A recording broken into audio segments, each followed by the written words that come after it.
Just over 2 years ago, Donald Trump threatened to close the southern border entirely if funding for his proposed border wall was blocked by Democrats. At the time, this rhetoric was criticized as xenophobic. Fast forward to today, and President Joe Biden is echoing similar sentiments. He's urging Congress to pass a bipartisan bill to address what he's now referring to as the border crisis. Biden is advocating for what he claims would be the toughest and fairest set of border reforms in U.S. history. This includes new presidential authority to shut down the border when it becomes overwhelmed. Biden has said, if that bill were the law today, I'd shut down the border right now and fix it quickly.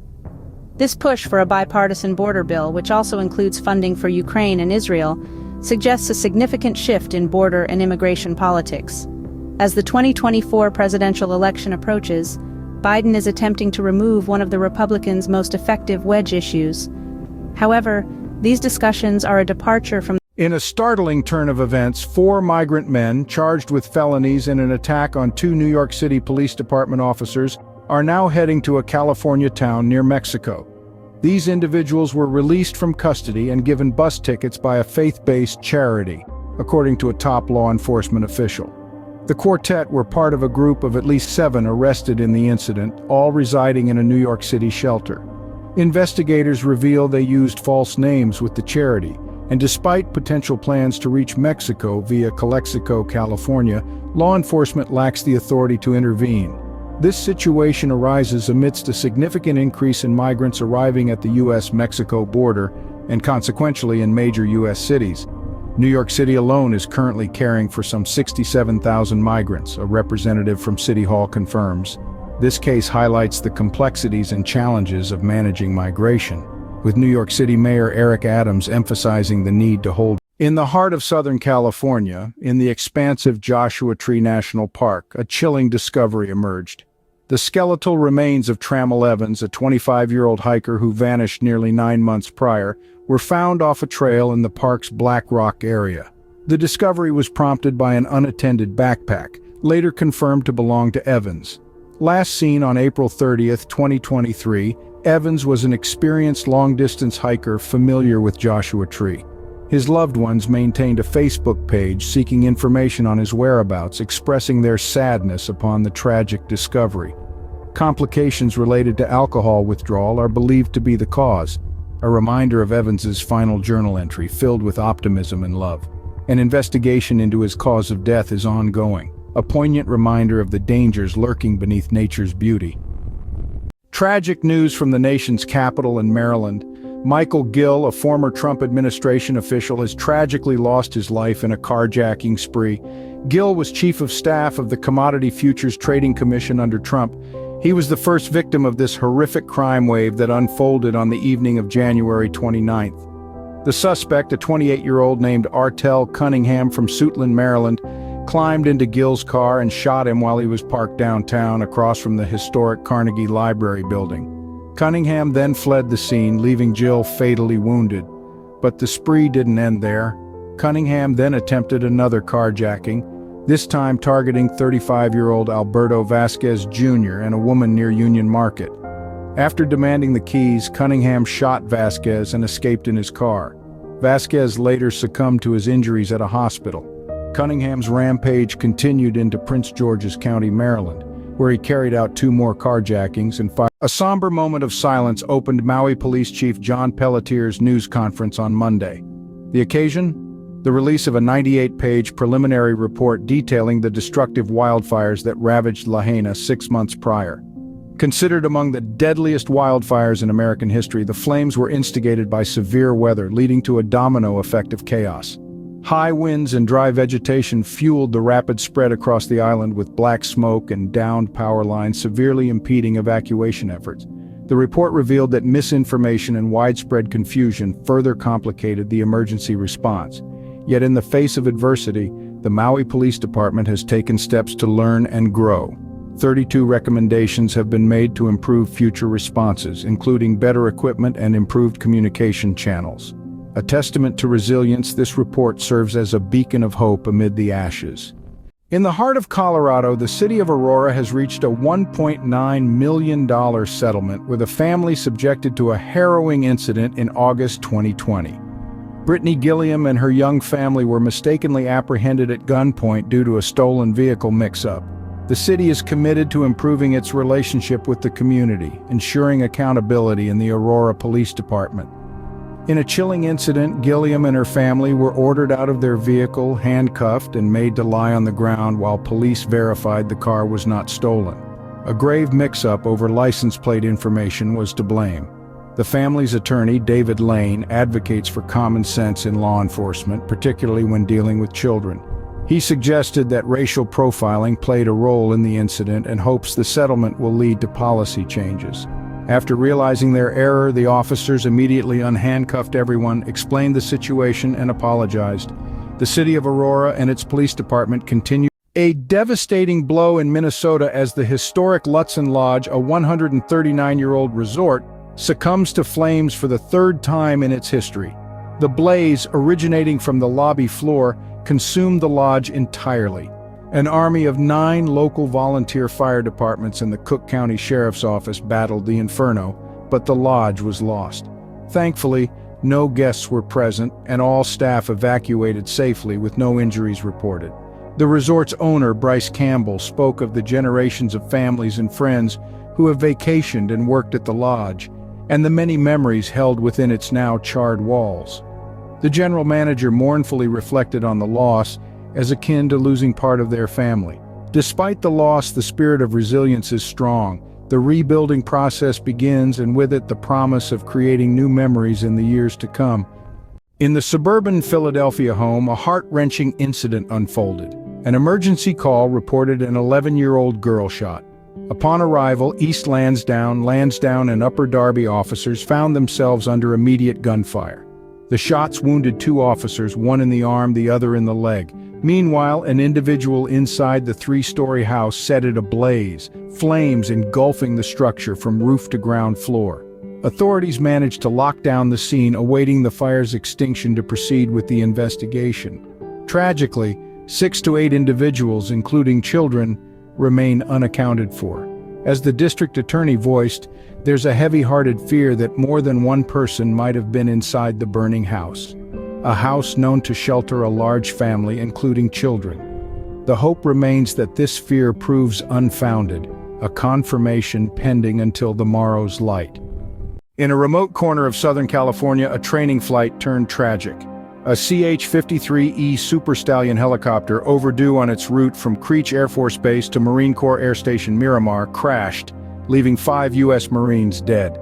Major General Michael J. Borgschulte honors their selfless service, saying, "These pilots and crew members were serving a calling greater than self." The Marines' identities will be disclosed after their families are notified. The fallen helicopter was discovered in Pine Valley, 30 miles east of the San Diego station, in a multi-agency search effort hindered by heavy snow. The CH-53E, a heavy-lift helicopter capable of carrying up to 16 tons of cargo, belonged to Heavy Helicopter Squadron 361, Marine Aircraft Group 16. The aircraft's last contact was recorded at 20 past 11 on Tuesday night. As we mourn these brave Marines, we remember their dedication and service. Investigations into this tragic incident. In a recent development, President Vladimir Putin expresses optimism for the release of Evan Gershkovich, the U.S. reporter detained last year in Russia amidst ongoing talks with the U.S. Gershkovich, a Wall Street Journal reporter, faces espionage charges and a potential 20-year sentence. Arrested in Yekaterinburg, far east of Moscow, his pre-trial detention was extended until the end of March. In an over 2-hour interview with Tucker Carlson, Putin discussed various topics, from Ukraine and U.S. presidents to the CIA. He reiterated his reasons for invading Ukraine and denied any interest in invading NATO countries. Putin accused NATO of fear-mongering with an imaginary Russian threat and claimed the CIA supported Russian separatist groups, controlled U.S. foreign policy, and destroyed the Nord Stream pipeline. Putin also shared insights into his relationships with American presidents, recalling a story about Bill Clinton's withdrawn offer for Russia to join NATO. Despite a shocking incident unfolds in the heart of New York City. An armed shoplifter allegedly opens fire in a Times Square store, striking a 38-year-old female customer in the leg. The scene escalates further as the suspects flee, one firing at an officer in pursuit. Despite the danger, the officer refrains from returning fire, considering the safety of the crowd. The assailant's brazen escape continues onto the subway tracks before one suspect disappears into the city's labyrinth. The remaining suspect, described as a Hispanic male between 15 to 20 years old, dressed in white, remains at large. The city's finest are in hot pursuit. This city never sleeps, and neither does its resolve for justice. In tragic news, a small plane crashed on Interstate 75 near Naples, Florida, colliding with a vehicle and causing 2 fatalities. The ill-fated Bombardier Challenger 600, carrying 5 people, crashed around 3:15 in the afternoon, Eastern Time. The plane had embarked on its journey from the Ohio State University Airport and was scheduled to land at Naples Airport. 2 individuals tragically lost their lives in the incident, while 3 survivors were pulled from the wreckage. The conditions of the survivors remain unknown. Witness Brianna Walker described the horrific event as unreal, like a movie. She recounted that the plane clipped a pickup truck, skidded about 30 feet, then slammed into a concrete wall and burst into flames. In the aftermath of the crash, brave motorists stopped to assist, only to be sent running by an explosion from the already flaming wreckage. Investigations are ongoing to determine the cause of this tragic event. In a tragic turn of events, Herbert Wigway, the CEO of Access Bank, along with his wife and son, were among the 6 victims of a helicopter crash in the Mojave Desert, near the California-Nevada border. The former group chairman of the Nigeria Stock Exchange, Abimbola Ogunbanjo, was also claimed by the disaster. The helicopter, an Airbus EC-130, operated by Orbic Air, was en route from Palm Springs, California, to Boulder City, Nevada. Onlookers reported a fire on the aircraft upon impact, and adverse weather conditions of rain and wintry mix at the time of the crash. The National Transportation Safety Board is currently investigating the cause of this tragic incident. Condolences are pouring in for the Wigwe family and Ogunbanjo, marking this as an irreplaceable loss to the Nigerian banking industry. Chilling Sunday at Joel Osteen's Lakewood Church, just 6 miles from downtown Houston. A woman aged about 30 to 35 walks in, clad in a trench coat with a backpack and long gun. A young child around 4 or 5 years old accompanies her. Shots ring out. 2 off-duty officers, a 28-year-old from Houston Police Department and a 38-year-old from the Texas Alcoholic Beverage Commission, respond. The woman is hit and dies at the scene. The child is critically injured, whisked away to the hospital. Another man also injured, now in stable condition. The motive? Unknown. The woman's relationship to the child? Still a mystery. A bomb threat? Unfounded. A strange substance on the ground? Investigation ongoing. This tragic event underscores the disturbing trend of gun violence in places once considered safe. Today, a house of worship. Yesterday, schools, grocery stores, malls, hospitals, campuses, house parties. The fight against gun violence continues, and we commend the brave officers who stepped up to their duty. In a shocking turn of events, Boston man Kevin Kinyanjui Kangeta, accused of murdering his girlfriend, has made a daring escape from a Nairobi police station. Kangeta had been awaiting extradition to the United States when he vanished from the heavily fortified Muthaiga police station. The 42-year-old was suspected to have fled to Kenya after the murder of his girlfriend, Margaret Maggie Mbitu, whose body was discovered in his SUV at Boston Logan International Airport. In a curious twist, a man claiming to be Kangeta's lawyer requested a meeting with him. After the officers left them alone, Kangeta made his escape. 4 officers are now under arrest. Kangeta's legal team seemed as surprised as anyone, stating they were unaware of his dramatic escape.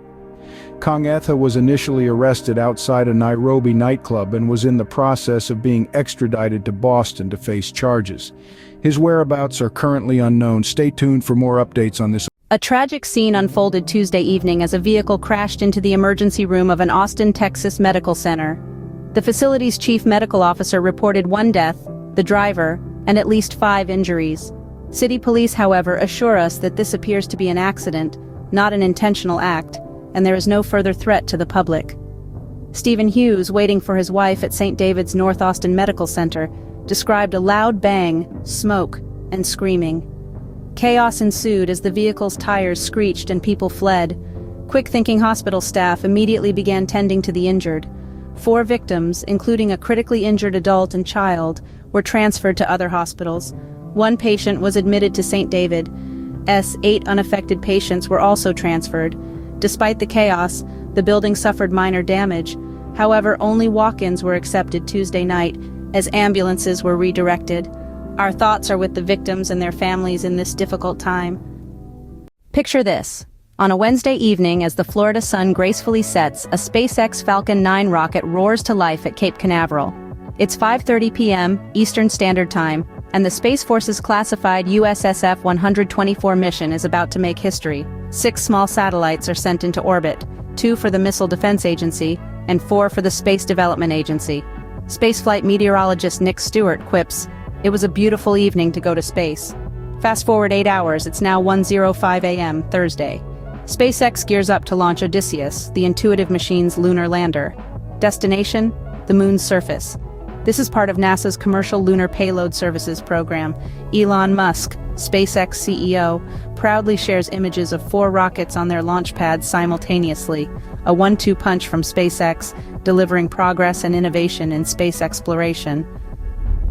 In the dynamic world of immigration, migrants from various countries have found their way through gaps in the border wall with Mexico, traversing dirt trails to surrender to U.S. agents and seek asylum. A recently released bill aims to expedite the process.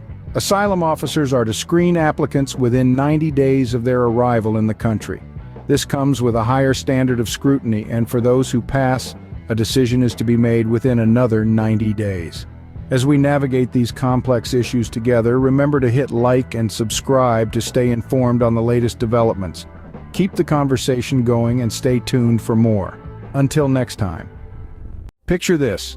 A Target store in Barboursville, West Virginia, closed indefinitely due to a slipping hillside. Safety first, says Target, as they prioritize the well-being of their team, guests, and neighbors. They're working hard to address the land movement that partially collapsed their store, planning to remove the damaged section and prepare for future construction. This store had its doors initially shut on February 2nd when the hill first slipped. Despite the call for structural engineers and utility workers to assess the damage, a further slip caused major harm. Despite this, the mayor of Barboursville assures other businesses in the plaza remain safe and operational. Water supplies may be limited, but portable toilets are on hand to keep business flowing. And for those living nearby, Target's offered to cover relocation costs for affected residents. They're committed to supporting the local community while they work to secure and repair the store. This is more than just a retail story. It's a story. A grim day in Burnsville, Minnesota, as 2 police officers and a firefighter pay the ultimate price in the line of duty. Responding to a distress call from a family in danger, these brave souls made the ultimate sacrifice. Governor Tim Walz mourns their loss, reminding us never to take for granted the bravery our first responders display every day. As flags fly at half-staff across Minnesota, the State Department of Public Safety is coordinating an investigation with local law enforcement. Minneapolis Police Chief Brian O'Hara urges us to keep the Burnsville Police Department in our thoughts. Senator Amy Klobuchar echoes this sentiment, praying for the officers and their families.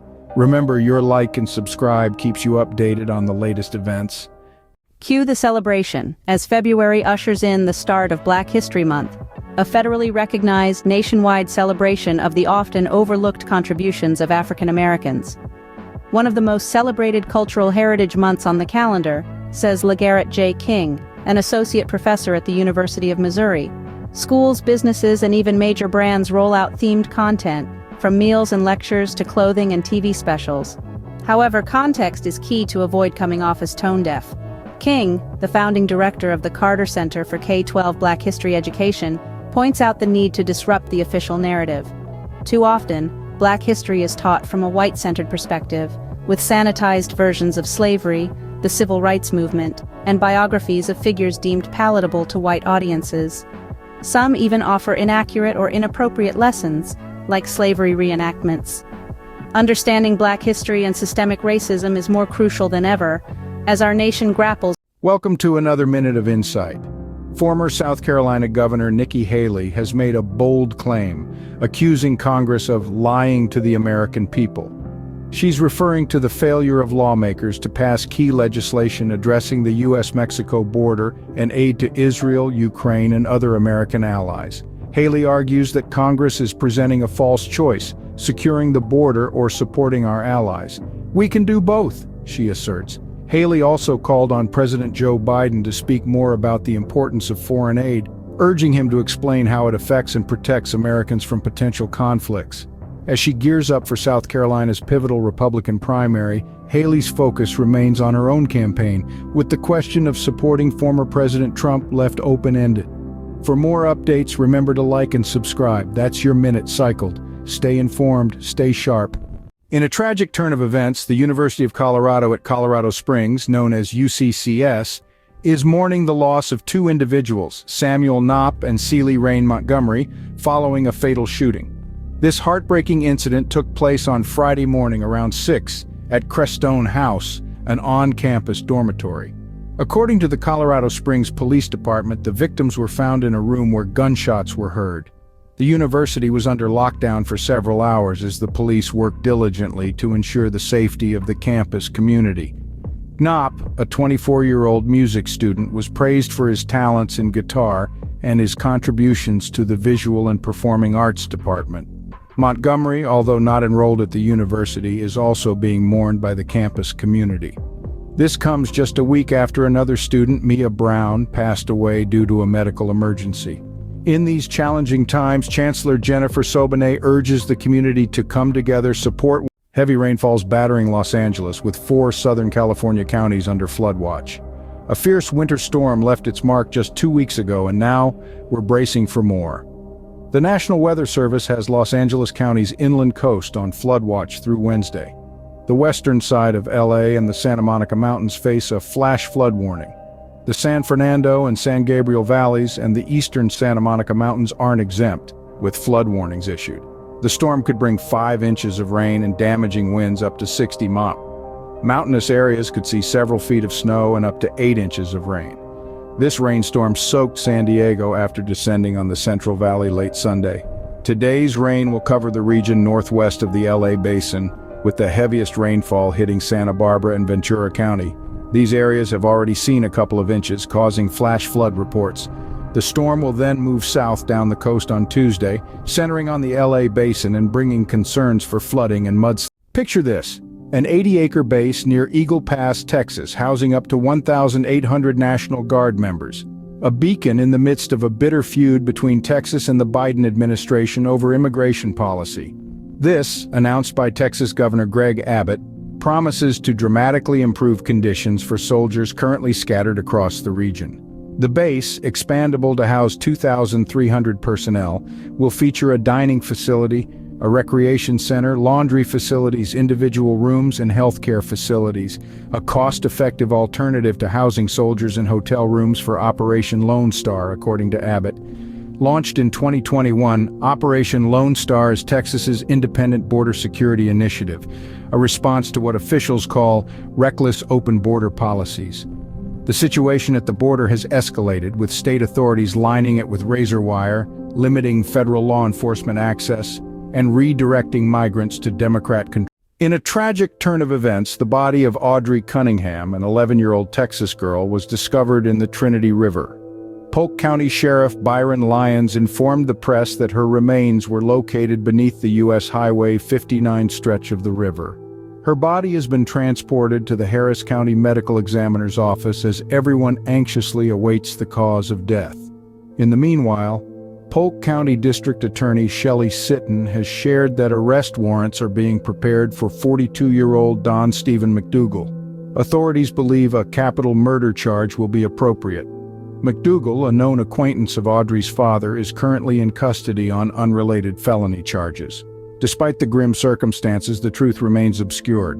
When asked about the cause of Audrey's death, Sitton simply stated, "I cannot speak to that." Stay tuned for updates on this heartbreaking story. And remember, every like, every subscribe brings us a step closer in our collective pursuit for justice. In the state of Tennessee, a new bill signed by Republican Governor Bill Lee is causing a stir. House Bill 878 allows individuals to refuse to perform a marriage if they disagree with it. Those with the power to solemnize a marriage in Tennessee, including notary publics, government officials, and religious figures, now have the right to opt out.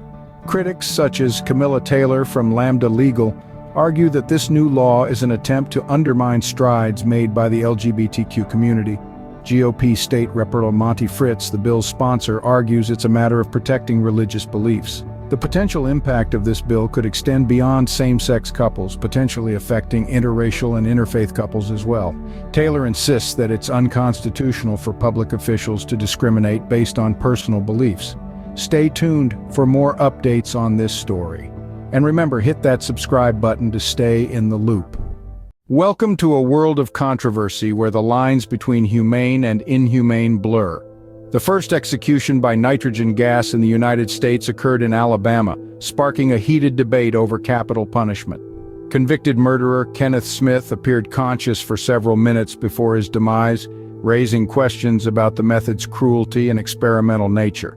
However, Alabama remains undeterred, seeking to use nitrogen hypoxia for a second execution. Despite witnessing what appeared to be a drawn-out, painful death, Alabama's Attorney General insists the execution was textbook. Now the stage is set for Allen Eugene Miller, a man on death row since 2000 for killing 3 people in workplace shootings. Alabama, a pioneer in this method alongside Oklahoma and Mississippi, is once again ready to administer the controversial nitrogen hypoxia. Stay tuned as we follow this story, where the battle for humane justice continues to unfold. In the early hours of a Friday morning in Madera, California, tragedy struck. A black Chevrolet pickup truck veered across a 2-lane highway, colliding head-on with a GMC van. Within this van, 8 men, all heading to work at a nearby vineyard. Their working day abruptly turned into a nightmare. Out of 9, only 1 man survived. A lone passenger seated in the rear, whisked away to a local hospital where recovery awaits him. A chilling reminder of the importance of seatbelts, as only 2 were reported to be buckled up. What led to this horrific event is still under investigation. Was alcohol involved? We wait to learn. As we reflect on this tragic event, we remember 8 lives cut short on a routine journey to work. A stark reminder of the fragility of life and the importance of road safety. In the recent gathering of governors at the White House, the record number of migrants arriving at the U.S.-Mexico border took center stage. For years, immigration has been a secondary issue for the National Governors Association. Not this year.